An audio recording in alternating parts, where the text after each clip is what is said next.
농어촌 상생기금의 현물 출연이 가능해졌습니다. 기업들의 상생기금 출연과 지원을 활성화하기 위해 현금뿐만 아니라 현물도 출연할 수 있도록 관련법이 개정된 겁니다. 이번 법 개정으로 상생기금 조성이 활기를 띨 수 있을지 농업계에 관심이 집중되고 있습니다. 강창호 기자입니다.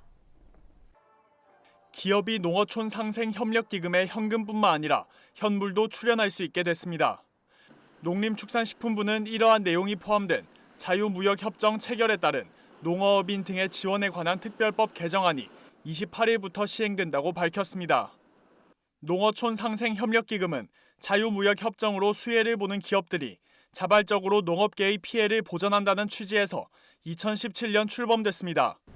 지금까지 기업들은 상생기금에 현금만 출연할 수 있었습니다. 하지만 지난해 11월 열린 국회 15대 기업 간담회에서 상생기금을 현물로도 출연할 수 있도록 해달라는 일부 기업들의 요청이 있어 개정안이 만들어진 겁니다. 농식품부는 개정된 자유무역협정 특별법 시행에 맞춰 출연 현물의 금액 산정 방법, 세제 혜택 산입 방식, 수수료율 등 기준을 새롭게 마련했습니다. 상생기금에 현물을 출연할 경우 법인은 현물의 장부가액, 개인은 현물의 시가를 기준으로 기부 금액을 산정하게 됩니다.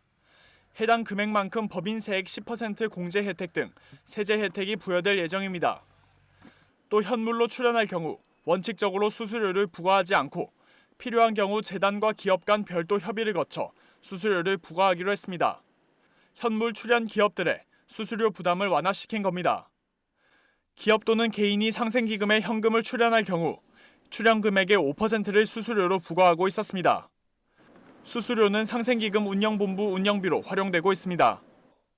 상생기금으로 추진하는 교육 장학 사업의 대상도 농어업 관련 학교와 농어촌 지역 학교로 확대됐습니다. 현행법에서는 교육 장학 사업 대상이 농어업인 자녀로 한정돼 스마트팜과 같은 새로운 교육 수요를 충족하지 못한다는 지적이 있어 왔습니다. 이 밖에도 자유무역협정 특별법상 농어업인 등 지원위원회 소속 민간위원에게 형법상 수뢰, 제3자 뇌물 제공 등의 죄를 적용할 때 공무원으로 판단하는 내용도 개정 법률에 포함됐습니다.